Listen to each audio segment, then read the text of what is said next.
One of the most common and most dangerous misconceptions in our public discourse is the idea that wealth is something that simply exists in a fixed amount, like a giant pile of money sitting in a vault, and the only task for society is to distribute it fairly. But wealth is not a natural resource. If wealth were simply a matter of having natural resources, then a country like Japan would be among the poorest in the world, and a country like Brazil or Russia would be the wealthiest. In reality, wealth is created. It is created when the circumstances are such that people who have the knowledge and the incentives to produce value are free to do so. The United States did not become the preeminent economic power on earth because of a government master plan or a series of stimulus packages. It became a powerhouse because millions of individuals, innovators, farmers, and entrepreneurs whose names will never appear in a history book were allowed to work, trade, and build without a politician standing over their shoulder telling them how to do it. When an economic crisis hits, the immediate reflex of the political class is to shout that we must do something. This is the great fallacy of the unconstrained vision, the belief that there is no problem that cannot be solved by a sufficiently large government program. But if you look at the evidence of history, the most effective thing a government can do during a downturn is to step aside and allow the economy to rebalance itself. Politicians are governed by incentives that have nothing to do with economic health. They are governed by the need to be seen taking action before the next election. Unfortunately, taking action usually means throwing a wrench into the very machinery that makes a recovery possible.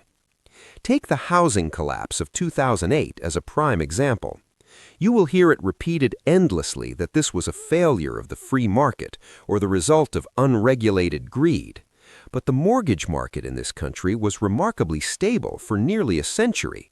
It only became a house of cards when the federal government decided to use the housing market as a tool for social engineering. Politicians at both ends of Pennsylvania Avenue pressured lenders to abandon their traditional standards. They mandated that banks provide mortgages to people who, by any objective financial measure, were not prepared to pay them back. When the government effectively subsidizes risk and mandates bad lending, you don't have a market failure, you have a government-mandated catastrophe. The subsequent response, the massive bailouts and stimulus spending, only compounded the error. We are told that the government must pump money into the economy to get it moving. But the government has no money of its own. Every dollar the government pumps into the economy must first be taken out of the economy through taxes or borrowing. It is like taking a bucket of water from the deep end of a swimming pool and pouring it into the shallow end, then expecting the water level to rise. This leads us to the Federal Reserve and the policy of quantitative easing. To the average person, this sounds like a sophisticated economic strategy. In plain English, it often just means the government is printing money to pay its own bills. When the public is unwilling to buy the bonds needed to fund a massive deficit, the Fed simply creates money out of thin air to buy those bonds. This is a hidden and deeply regressive tax. If you have worked hard and saved $10,000, and the government prints enough money to double the currency supply, they have effectively stolen half the value of your savings. They didn't have to pass a tax law to do it. They just did it through the back door of the central bank. If we look at the history of the Federal Reserve since 1914, it is a record of repeated failure to meet its own stated goals. It was created to provide a stable currency and prevent bank runs, yet the most catastrophic bank failures in our history occurred in the 1930s under the Fed's watch. We have had more inflation and more instability since the Fed was created than we had in a century before it existed. The Fed represents wonderful hopes that have repeatedly ended in disaster. We don't need to replace the Fed with a better bureaucracy. We need to return to a system where the value of our money is determined by the marketplace, not by a committee of experts in Washington who are immune to the consequences of being wrong. The same disconnect from reality exists in the debate over taxes. We hear constantly that tax cuts for the rich are a giveaway that the government cannot afford. This assumes that the money belongs to the government in the first place. But more importantly, it ignores the empirical fact that tax rates and tax revenues do not move in the same direction. When the government hiked the top tax rate to 73% in the early 20th century, the revenue from the wealthy actually fell. Why?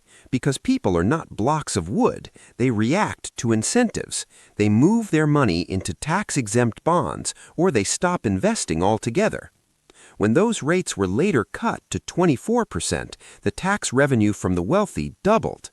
We saw the same thing under Kennedy, Reagan, and Bush. When you lower the barrier to production, the economy grows, and the government ends up with a smaller slice of a much larger pie. This same logic applies to healthcare. Politicians love to promise affordable care, but the cost of healthcare is the cost of the actual resources, the years of training for a surgeon, the billions spent on research and development for a new drug, the cost of high-tech imaging equipment. These are real costs. If the government passes a law saying the price must be lower than the cost, the resources don't magically become cheaper. They simply disappear. You get shortages. In countries with socialized medicine, you don't pay with money. You pay with your life in a waiting room. If you need a hip replacement and you're told there is an 8-month wait, that is a real and painful cost that will never show up on a government balance sheet. The problem we face is not a lack of economic knowledge. The principles of supply, demand, and incentives have been understood for centuries. The problem is that we have a political and intellectual class that finds those facts inconvenient. They prefer a vision where they can legislate away the fundamental constraints of reality.